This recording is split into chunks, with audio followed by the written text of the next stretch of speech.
నమస్తే.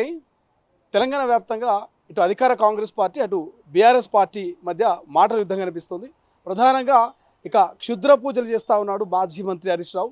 తెలంగాణలో కరువు ఏర్పడాలని, వర్షాలు పడొద్దని, రేవంత్ ప్రభుత్వం మీద వ్యతిరేకత రావాలనే ఈ కుట్ర చేస్తున్నట్టు కాంగ్రెస్ పార్టీ నేతలు చేసిన కామెంట్స్ కాస్త లీగల్ నోటీసులు దాకపోయింది. సో ఇవాళ మహేష్ కుమార్ గౌడ్కి సైతము హరీష్ రావు లీగల్ నోటీసులు పంపించారు. రైట్ నౌ డిస్కస్ చేసే ప్రయత్నం చేద్దాం. కాంగ్రెస్ పార్టీ నేత ఫిషరీస్ కార్పొరేషన్ చైర్మన్ మెట్టు సాయి కుమార్ ప్రస్తుతం మనతో పాటున్నారు. సో ఎట్లా చూస్తారు? ప్రధానంగా హరీష్ రావు లీగల్ నోటీసులు పంపిస్తున్నాడు. ఒకవేళ నిజంగా నేను క్షుద్ర పూజలు చేసినట్టు కనుక ఉంటే ఆధారాలతో నిరూపించాలి, లేకపోతే లీగల్గా ముందుకు పోతాను అంటున్నాడు. ఏం చెప్తారు? నేను ఇప్పుడు ఆయన ప్రస్తుతం ఎమ్మెల్యే పనిచేస్తా ఉన్నారు. సెక్యూరిటీ లేకుండా ఎందుకు వెళ్ళిండు శివమొగ్గకు, తిరుచుకి? కారణం ఏంది? ఎందుకు? ఇప్పుడు మీ పార్టీ నాయకుడే వి ప్రకాషే భాజపాతో తెలంగాణ రాష్ట్రంలో వర్షాలు రావద్దని కోరుకుంటున్నా, మొక్కుతున్నా అని అంటాడు. మీరేమో తెలంగాణ రాష్ట్రంలో ముఖ్యమంత్రి గారికి కాంగ్రెస్ పార్టీకి ఇబ్బంది కలని చెప్పి పూజలు చేస్తూ ఉంటారు, శుద్ర పూజలు. కారణం ఏంది? నాకు పూర్తి విశ్వాసం ఏంటంటే వాళ్ళ మామ కూడా బయటికి రాకుండా ఈయననే శుద్ర పూజ చేసిన నమ్మకం. కేసీఆర్ ఫామ్ హౌస్లో పడుకోవాలని చెప్పి ఫామ్ హౌస్ చుట్టూ పూజ చేసినేమో. కవిత గారు ఏం చెప్పారు ఒకసారి? ఆ గుంట నక్క నన్ను ఇంట్లో నిలబొట్టిందని చెప్పింది.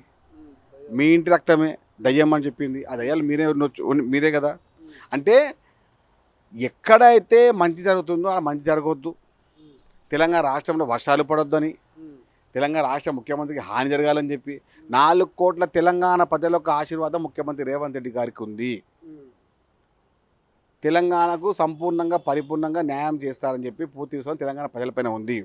దైవబలం రేవంత్ రెడ్డి గారి పక్షం ఉంది. కాబట్టి నేను ఎలాంటి శుద్ర పూజలు చేసినా, ఎన్ని పూజలు చేసినా కూడా అది తిరిగి నీకే కొడతా తప్ప ముఖ్యమంత్రి రేవంత్ రెడ్డి గారికి ఇసుమంత అయినా కూడా హాని జరగదు.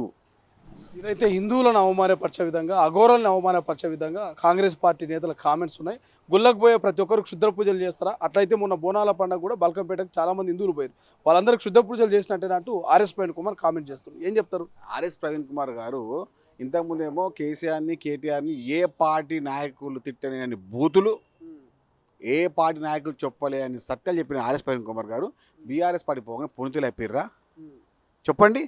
ఎన్నిసార్లు ఎన్ని మాటలు మేము వేదిక పైన తిట్టినావు ఆర్ఎస్ ప్రవీణ్ కుమార్? నువ్వు చెప్పు ఒక మాట. పెద్దలో ఐఏఎస్ ఉన్న పని చేసినావు. విఘ్నతగా మాట్లాడు, వ్యవహారంగా మాట్లాడు, అయితే ఒక మనిషిలాగా మాట్లాడు. బీఆర్ఎస్ పార్టీకి పోతే అయిపోతుందా?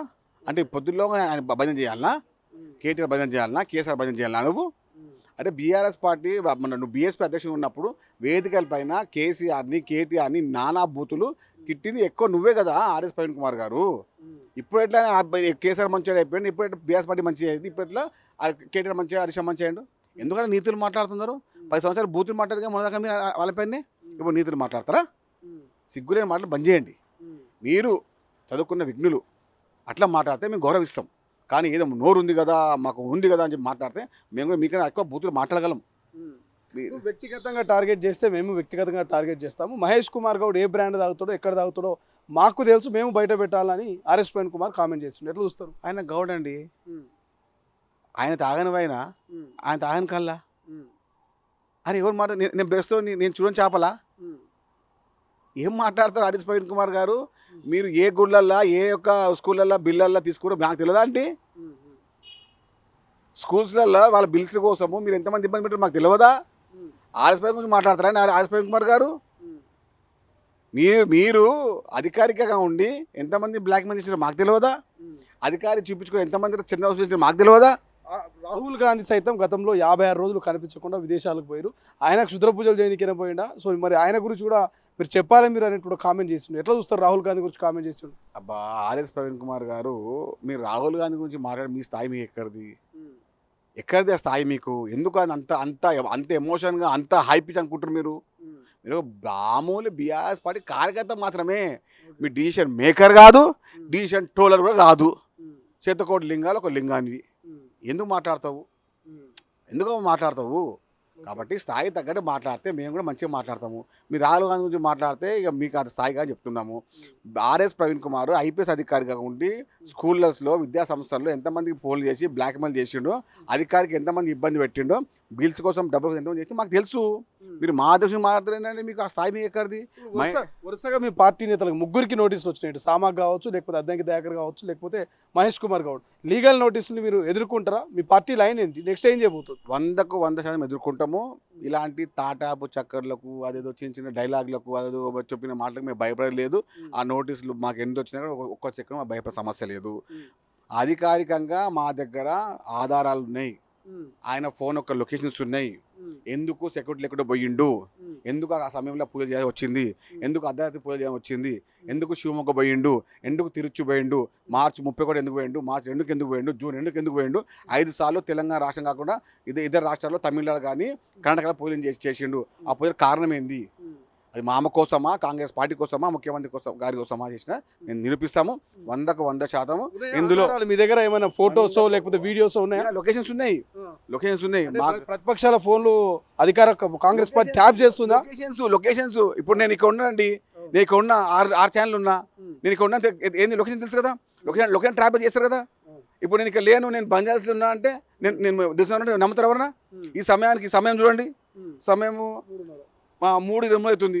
మెట్ సాయి కుమార్ గారు ఇప్పుడు ఒక ఛానల్ కింద ఉన్నాడు, మాట్లాడుతున్నాడు. ఈ సమయంలో ఉన్నాడు. లొకేషన్ ఉంటే నా ఫోన్ అది ఉందిగా. ఆ సమయానికి ఎక్కడ అరిష్టా ఉన్నాడు, ఎక్కడ పూజ చేస్తుండు, ఆ ప్రాంతం ఏంది, ఆ సమయం ఏంది, ఆ తేదీ ఏంది, ఉన్న ప్రదేశం ఏంది అని చెప్పి బాధ్యత నిరూపిస్తాము. 100కు 100% అరిష్టా దోషి. తెలంగాణ 4 కోట్ల ప్రజలు ఇబ్బంది పెట్టే విధంగా పూజలు చేయిస్తున్నాడు. ఇప్పుడు కూడా వాళ్ళ మామ మీద చేయిస్తున్నాడా, కాంగ్రెస్ పార్టీ మీద చేయిస్తున్నాడా, తెలంగాణ రాష్ట్రం మీద చేయిస్తున్నాడా, ముఖ్యమంత్రి గారి మీద చేస్తున్నాడా మీకు తెలియాల్సింది. ముఖ్యమంత్రి గారికి పైన పూజలు చేసినా, కాంగ్రెస్ పార్టీ పైన పూజలు చేసినా కూడా ఇసుమంతైనా కూడా కాంగ్రెస్ పార్టీకి ఇబ్బంది కలగదు. ముఖ్యమంత్రి గారికి 4 కోట్ల తెలంగాణ ప్రజలకు ఆశీర్వాదం ఉంది, వారి యొక్క సంకల్పం ఉంది, వారి యొక్క బలం ఆయన ఉంది. కాబట్టి ఇలాంటి ఎన్ని పూజలు చేసినా కూడా ఆయన కాలి గోటికి కూడా ఇబ్బంది కలగదు. Right, thank you so much. ఇది మొత్తం మీద కాంగ్రెస్ పార్టీ నేతలు ఎన్ని నోటీసులు ఇచ్చినా మేము ఎదుర్కొంటాం. మా దగ్గర అన్ని లొకేషన్స్ ఉన్నాయి, డేట్లతో సహా పూర్తి ఆధారాలతోనే ఉన్నాం. సో మేము లీగల్గా ఎదుర్కొంటాము. ఖచ్చితంగా ఆ నోటీసులకు మేము సమాధానం చెప్తాం. హరీష్ రావు అక్కడికి వెళ్ళిండా లేదా నిజం ఒప్పుకోవాలని కూడా కాంగ్రెస్ డిమాండ్ చేస్తున్నటువంటి పరిస్థితి. మరి చూద్దాం. ఈ క్షుద్ర పూజలు, తంత్రాలు, మంత్రాలు అనేటువంటి అంశం మాత్రం తెలంగాణలో 2 పార్టీల మధ్య ఒక డైలాగ్ వార్గా నడుస్తుంది. రోజు రోజుకు అగ్గి రాజేస్తున్నట్టుగా ప్రస్తుత పరిస్థితి కనిపిస్తుంది. కాబట్టి చూద్దాం ఏం జరుగుతుంది. ఇక్కడితో పులిస్టా పడుతుందా, భవిష్యత్తులో ఇది మరింత కొనసాగుతుందండి. కెమెరా పర్సన్ అజయ్తో శ్రీశైలం, తొలి వెలుగు, హైదరాబాద్.